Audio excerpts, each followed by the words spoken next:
Okay, friends, here's what we're dealing with today. I got two ash trees here. They are horribly snagged. This one's side leaning, which actually works to my benefit, and slightly back leaning. I'm going to try, there's a hole right there. I'm going to try and put it right down into that hole. So I'm going to use the 572. I'm really excited to use this saw first time. So we'll probably do a back cut first. I'll get my wedge set and we'll see if we can hammer this thing over. If I don't, friends, this thing's going to fall backwards into the tree line that way. They all do that here, so I ain't hurting nothing. If I end up having to fall it with the lean and have another snag, then that's what I'm going to do. Anyhow, sun's going down. Let's give this 572 a new, a first run. I did a little clearing with my 562 just to warm it up and get it going.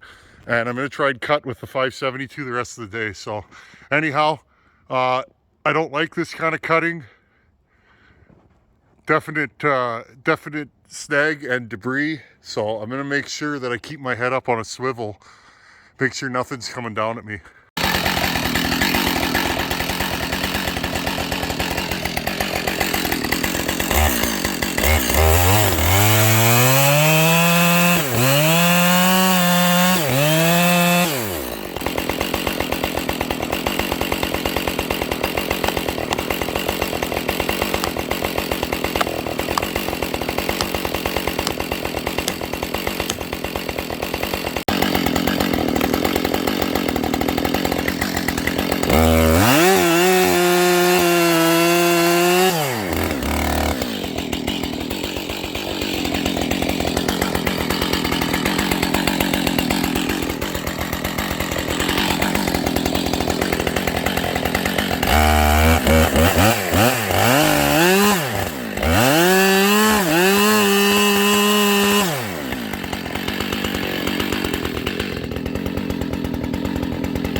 Hey everybody, I just wanted to jump in here.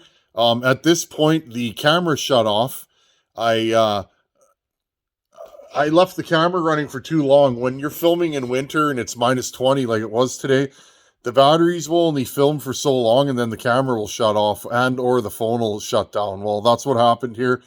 I broke several wedges today. It wasn't a good day for a bang like that. That was a heavy leaner and a big bang. I wanted to work out. I need to stay active in that. So I beat on those wedges for about 15 minutes and it wasn't going. And then I cut up that tree that was snagged on it a little bit more. And then I went behind the tree and I just kind of pushed on it. And I went to grab the camera to get the tree falling, and I realized the camera was off. So them are the brakes. Wasn't the prettiest job I've ever done. I got it on the ground and more or less where I wanted it to lay, but it swung a little bit to the right.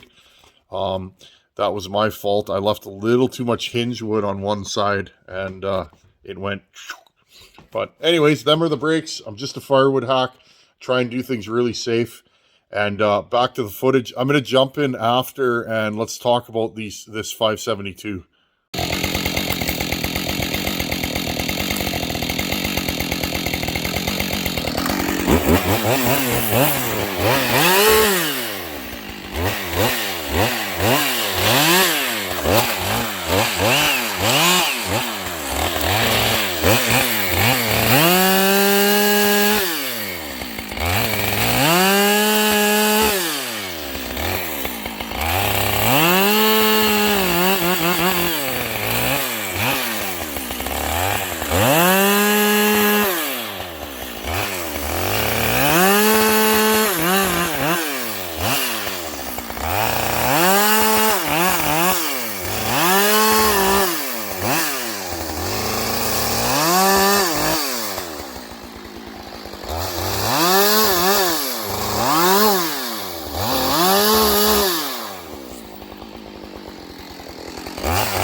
this thing already. It doesn't clog when you're noodling.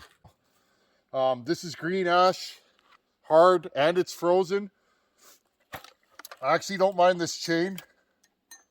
I definitely got to turn the oiler up on this thing. It's pretty stingy how it's set right now, so we'll definitely do that. But so far so good. This is a nice saw. It reminds me of a 562. It's just got more power. That's totally what it is to me. It's a 562 with more power. So if you like a 562, this might be a good bigger saw for you. It's running a little rich right now. It restarts pretty good. Let's see if this thing restarts.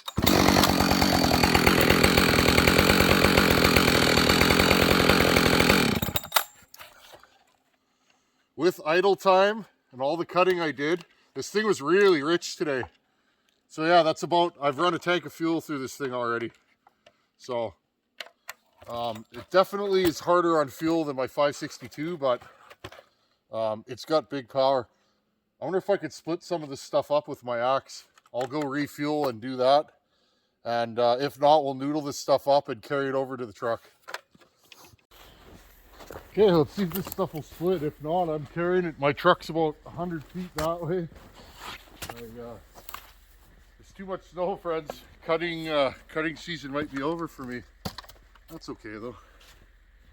That's when it becomes full-fledged saw work season. Okay, green ash frozen. Oh yes. This Tassie is incredible. Now, this stuff doesn't split in summer, friends. Not like that. This is the same stuff we were splitting when Buckin was here. I don't even have to hit this hard. Nice.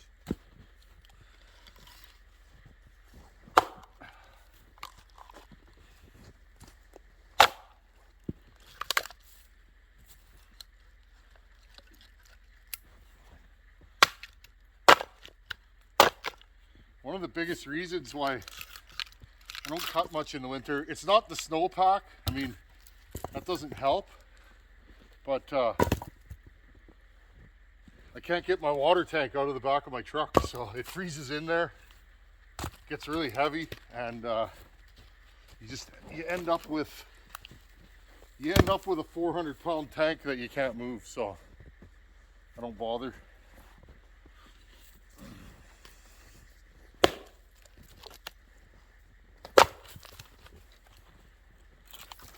Nice to be out in the woods.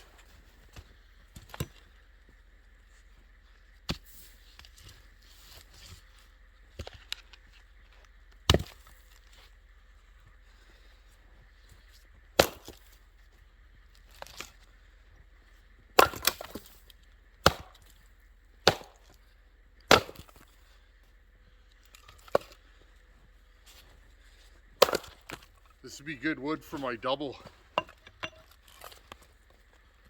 My double just destroys stringy wood like this in winter.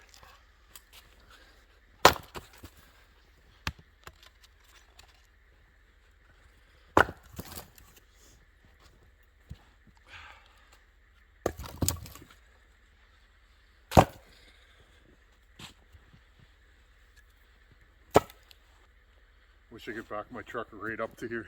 Wouldn't that be nice? Like I do in summer. Summer I back right up to this area. Not in winter. Biggest problem for me right now, friends, the sun's going down, so I gotta get my truck loaded before it's dark, because I got a 4-wheel drive out of here. So I might actually load the rest of these rounds up. We can split them in the driveway. I think that's what I'm gonna do. I'll yak with you guys when I get home probably. I'm actually surprised I made it in here. I 4-wheel drived in the morning. I really wanted to run this saw for you guys and for me. Wanted to try it out. And it was pretty hairy getting in this morning, and I'm dragging diff and skid plate the whole way out here. Those tires I put on the Wood Weasel are perfect. This thing motors through the snow.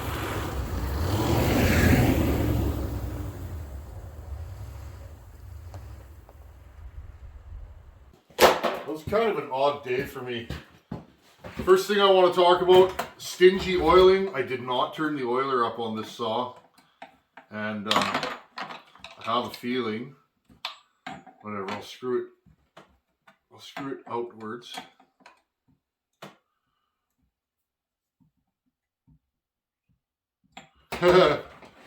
Well then, see how much stretch there is on this chain?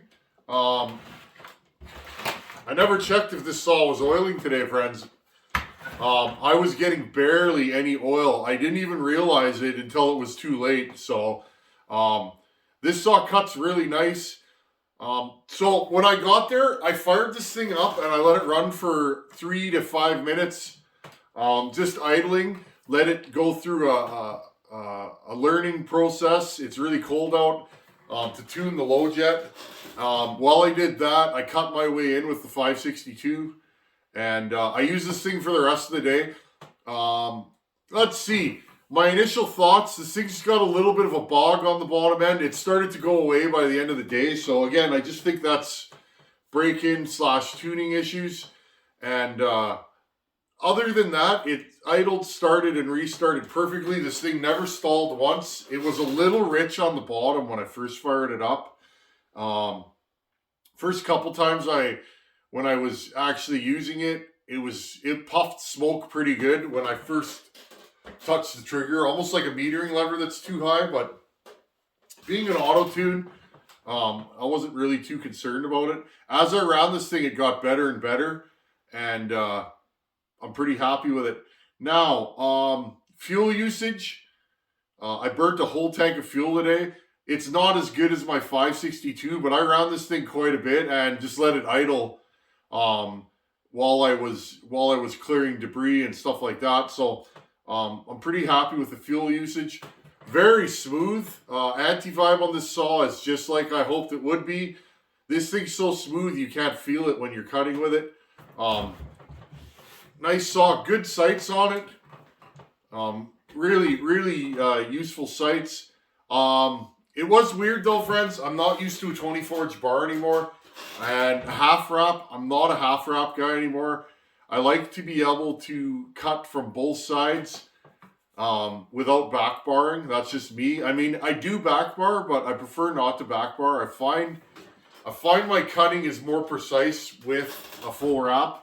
And again, to each their own. Some people don't like a full wrap, but I've been using full wrap saws now for a while, and I'm really used to full wrap. And of course, I would tend to go 28 or 32 on this. This is a 24. The C85 chain cut really nice today. I was actually really happy with this loop of chain. So not as fast as my hand grinds, but pretty fast and nice and smooth. What else can I say? Let's check the air filter on this saw. All in all, friends, I'm going to say I like this saw. It's nice. Air filter's clean as a whistle. Not a chip on it. Typical Husqvarna. That's actually the main reason why I became a Husky guy. I ran stills, and a still, I was always tapping out the air filter, always blowing them out. And I found my Huskies, when I first got a Husky, it was weird. There was never any chips in the air filter. Well, this thing's the same. What else can I say about this? Oh, you guys noticed when I was noodling there, this thing clears chips amazingly. I really like this side cover. It doesn't clog or do anything. Good job, Husqvarna, on the side cover on this saw.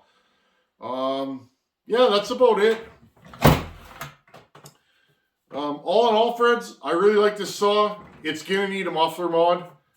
Otherwise, it's got good power, reasonable grunt. It's all mid-range and upper power, I find, with this thing.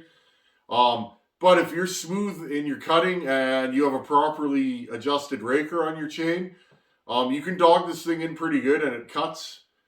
Chain speed's good. So all in all, friends, I'm really happy with this saw, and it was fun to go and run it.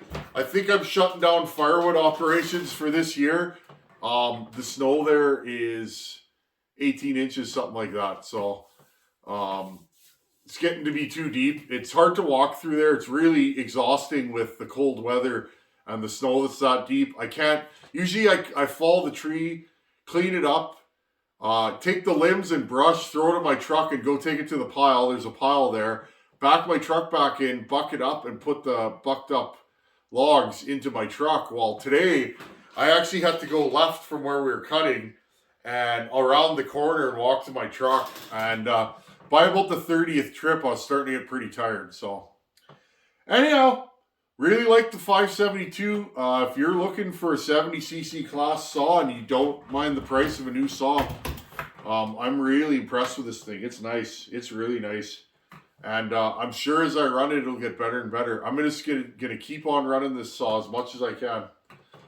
Anyhow, friends, thanks for watching. Take her easy and go cut firewood. It's good exercise and it's nice to heat your shop or your house with firewood. I love it. Thanks for watching. Take her easy. Later.